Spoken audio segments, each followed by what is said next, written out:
What's up mga masters? Nandito na naman tayo sa panibagong araw, panibagong kabanata na naman ang pagsasama-samahan natin ngayon guys. Mga masters, okay lang po bang wag nyong skip ang mga ads sa aking mga videos? Salamat po talaga mga masters sa solid na pagsuporta po sa akin. Magandang gabi mga masters, bali ngayon po ay 4 na videos po ma-upload ko po sa aking YouTube channel. Tama nga mga masters, 4 na videos nga po ang ma-upload ko po.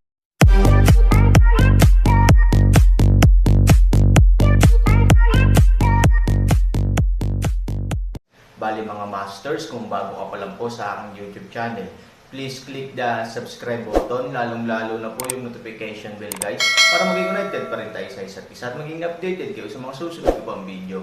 Bali mga masters, bago natin umpisahan ng kwento ay mag-shoutout po muna tayo para sa mga solid nating tagapakinig. Shoutout kay Ronald Gutierrez, shoutout kay Rumpino JR. Yun na nga mga masters, no? Bali hindi na ito patagalin. In 3, 2, 1, let's go!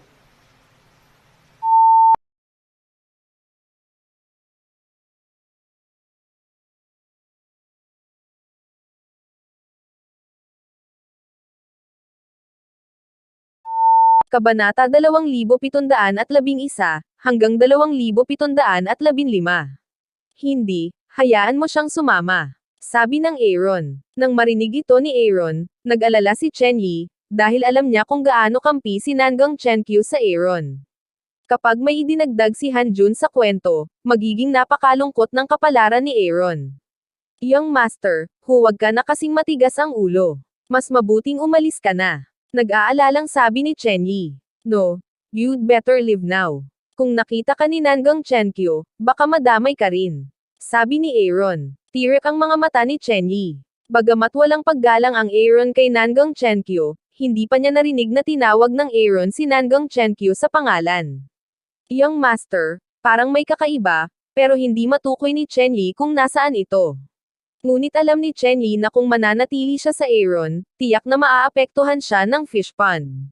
I'm sorry, young master. Mauna na ako. Pagkatapos noon, tumakas si Chen Yi. Kung tutuusin, isa lang siyang utusan. Sa karamihan, tinutulungan niya ang Aaron na ipalaganap ang salita. Sa ibang bagay, wala siyang maitutulong. Huminga ng malalim si Aaron, ngayon ang hangin, tila mas mahusay kaysa dati, hindi na nalulumbay. Noong nakaraan, ang Aaron ay kailangang umasa sa pagpipinta ng balat ng tigre ng pamilya Han upang mabuo ang sarili niyang kapangyarihan sa dilim, ngunit ngayon ay hindi na niya ito kailangan. Kahit na sa tulong ng isang tao, magagawa ito ng Aaron.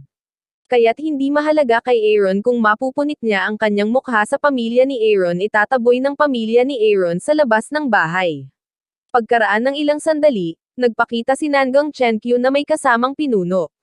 Ang tinatawag na pinuno ay ang batas ng pamilya ni Aaron, ngunit ang bagay na ito ay karaniwang nakatuon lamang sa Aaron, dahil kahit na tama o mali, ang taong pinaparusahan ni Nangang Chenkyu ay palaging Aaron, at ang pinuno ay hindi kailanman mahuhulog kay Hanjun, kahit na mali talaga si Hanjun, hahanap ng dahilan si Nangang Chenkyu para ipagtanggol siya. Aaron, lalo kang matapang, pati kapatid mo ay naglakas loob na lumaban. Nang marinig ni Nangang Chenkyu ang reklamo ni Hanjun na siya ay binugbog ng Aaron Han, siya ay galit na galit. Si Hanjun ay nasa kanyang mga mata, ngunit paano ang kinabukasan ng buong pamilyang Han ay mabubuli ng isang basura? Nangang Chenkyu, hindi mo ba ako tinanong kung bakit ko siya binugbog? Nakangiting sabi ni Aaron, bagamat kalokohan ito, pero gusto pa rin niyang patunayan ang kanyang posisyon. Anong tawag mo sa akin? Halos sumabog si Nangang Chenkyu sa kinaroroonan. Naglakas loob si Aaron na tawagin ang kanyang pangalan. Aaron, anong ginagawa mo? Pwede mo bang tawagin ang pangalan ni Lola ayon sa gusto mo? Pagkarinig ng balita, narinig lang ni Shijing ang mga salita ni Aaron. Orihinal na nilayon niyang iligtas ang Aaron, ngunit napakatapang ng Aaron, na ikinagalit niya. Hindi niya ako tinuring na apo. Bakit ko siya ituturing na lola? Tanong ni Aaron kay Shijing. Shijing ling sandali, kung paano magdamag, ang Aaron ay tila ganap na nagbago ng isang tao. Sa oras na ito, ang galit na si Nangang Chenkyu ay dumating sa Aaron kasama ang isang pinuno. Si Hanjun, na alam na ang Aaron ay mabubugbog, ay tumawa ng may pagmamalaki at nagpamukha pa sa Aaron, na nilinaw na siya ay nagmamayabang. Aaron magaan ng ngiti, tinitingnan ang pinuno na pinutol sa hangin, diretso mula sa kanang kamay, ang pinuno ay humarang sa kalagitnaan ng hangin. Nangang Chenkyu, bakit mo ako binugbog? Malamig na sabi ni Aaron. Galit si Nangang Chenkyu. Hindi niya inaasahan na magiging ganito kalaki ang tapang ng munting balbon. Ano pa bang kailangan kung ipaglaban ka? Sabi ni Nangang Chenkyu, gusto niyang bawiin ang pinuno, ngunit nalaman niyang kahit anong pilit niya, hindi kumikibo ang pinuno. Ang hirap, kung may gusto kang matamaan, wala ka man lang bang lakas. Sabi ng Aaron. Napakablo ng mukha ni Nangang Chenkyu. Ito ang unang pagkakataon na sinuway siya ni Aaron, at sa ganitong paraan. Shi Jing makita ito galit. Din, pumunta sa Aaron side, hawakan Aaron kamay, malamig na boses pagsabihan ng isang paraan, hayaan mo. O pamilyar na formula, pamilyar na lasa. Ang kawalang katarungang ito ay hindi naramdaman para sa Aaron sa loob ng mahabang panahon, ngunit ang pakiramdam na ito ay pamilyar pa rin. Marahil sa mata ng mga taong ito, dapat niyang baliwalain ang kawalan ng katarungan. Mabuti, sinasamantala ng Aaron ang pagsusumikap ni Nangang Chenkyu upang mapalaya kaagad ang pinuno.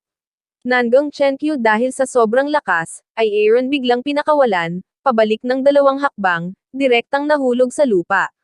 Nang makita ito, labis na nagulat si Shi Jing. Mabilis siyang humakbang pasulong at tinulungang makatayo si Nangang Chenkyu. Ang matandang babae na ngayon ang pinuno ng pamilya ni Aaron. Pagkamatay ni Han Tian, sinuportahan niya ang buong pamilyang Han. Kung siya ay may anumang mga pagkakamali, ang pamilya ni Aaron ay nasa malaking problema. Siyempre, hindi pa patay si Han Tian niyang, ngunit hindi pa nila ito alam. Swaying anak, suwail kang anak, maglakas loob kang gawin ito sa akin.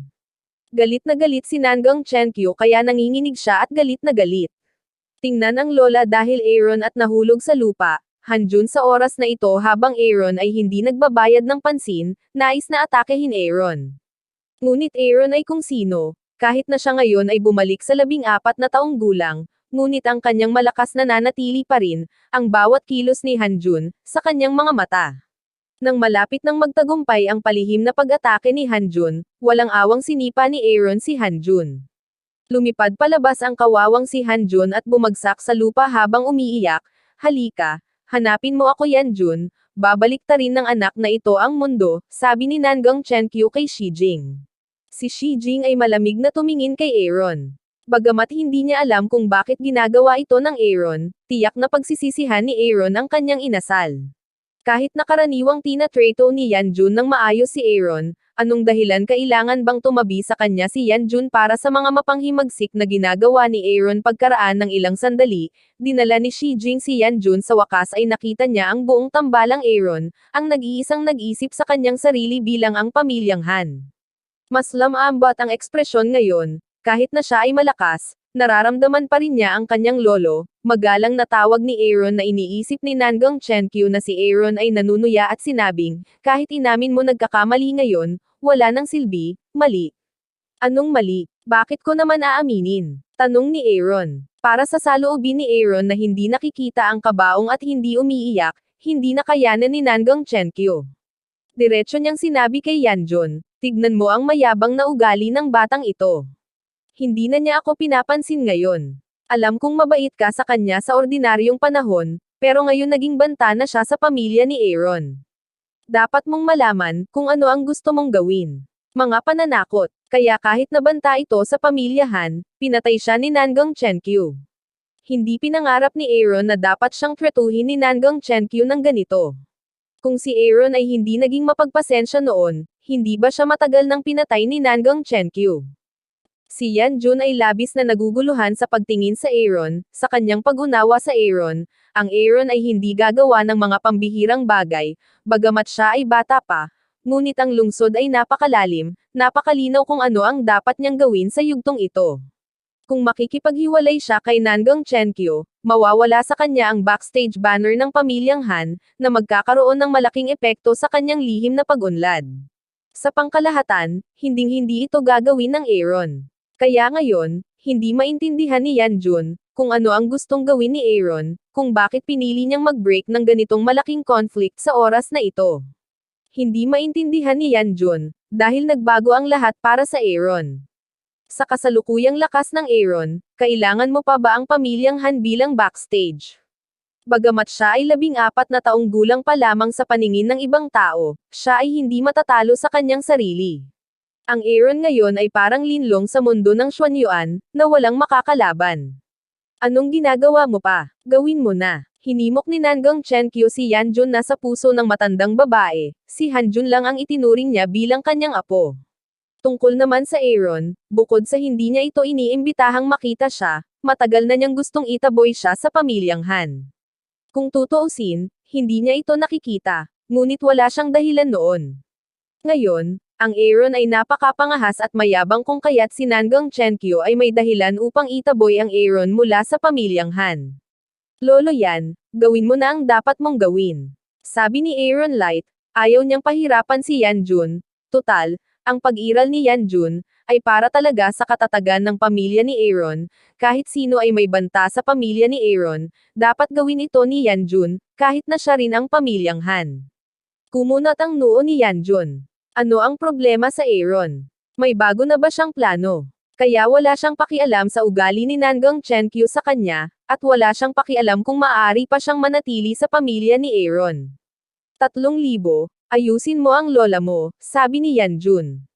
Lola, Hanjun hindi nasisiyahan sa gilid ay nagsabi, hindi niya inilagay ang kanyang lola sa mata, hindi karapat-dapat sa pamilyahan. Tama si Junner. Hindi ako tinuring ng masamang hayop na ito bilang lola. Yanjun, ayaw mong sumuwi sa utos ko. Sabi ni Nangang Chenkyu, I think you misunderstood me. I am not under your command. Bakit mo ako inuutusan? Sinabi ni Yanjun Light, bilang karagdagan kay Han Tianyang, si Yanjun ay hindi kinokontrol ng sinuman, ang kanyang pagkakakilanlan sa pamilyang Han ay isang espesyal na kaso ng hindi pangkaraniwang, kahit na ito ay Nangang Chenkyu, hindi rin kwalipikadong mag-order sa kanya. Siyempre, kapag ang pamilyahan ay pinagbantaan, si Yanjun ay mayroon ding obligasyon na lumipat, na siyang tagubaylang iniwan sa kanya ni Han Tianyang. Si Nangang Chenkyu ay mukhang isang cross-browed green eye. Alam niyang hindi kontrolado ng sarili niya si Yanjun, biro para kay Yanjun ang tinatawag na utos. Nasasabi lang niya iyon kapag siya ay pabaya. Sa hindi inaasahang pagkakataon, hindi nagbigay ng mukha si Yanjun upang pabulaanan. Wala akong karapatang utusan ka, pero dapat gampanan mo ang tungkulin mo, di ba? Malamig na sabi ni Nangang Chenkyu. Nang makitang lalong nahihirapan si Yanjun, napabuntong hininga si Aaron, alam niyang mabuti si Yanjun sa kanya, ngunit ayaw niyang palaging nasa dilema si Yanjun. Lolo yan, pasensya na po. Han 3,000 tapusin, hindi inaasahan ay upang manguna. Dapat mong malaman na si Yanjun ay may titulong God of War. Noong nakikipaglaban siya kay Han Tianyang sa Yanjing, ang kanyang lakas at kakayahan ay kilala. How dare a 14-year-old kid challenge him? Bang! Nagkaroon ng malakas na ingay. Natigilan ang lahat sa likod bahay. Nagtago si Hanjun sa likod ni Nangang Chenkyu sa unang pagkakataon, isang nanginginig na hitsura. Tumitig si Shijing, halos gulat na bumaba ang baba, hindi makapagsalita. Maging, si Nangang Chenkyu ay nabigla sa lahat, nakatingin sa Yanjun na binugbog ni Hansani.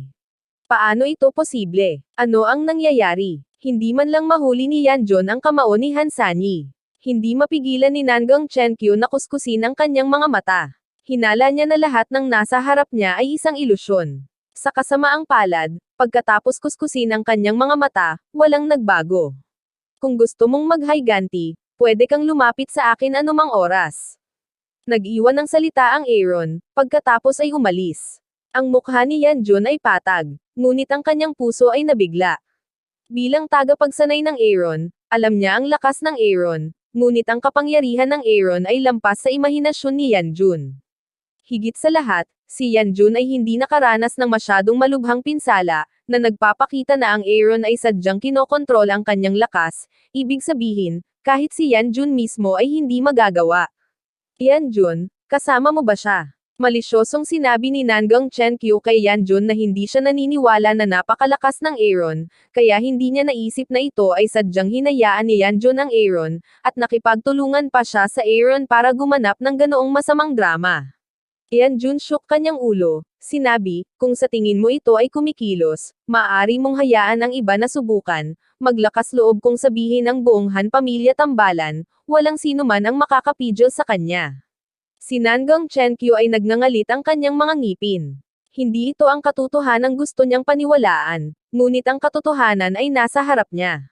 Paano biglang magiging napakalakas ng Aaron? Ang ganitong ideya ay hindi lamang nasa isip ni Nangang Chenkyu, kundi pati na rin sa isip ni Yanjun at Shijing.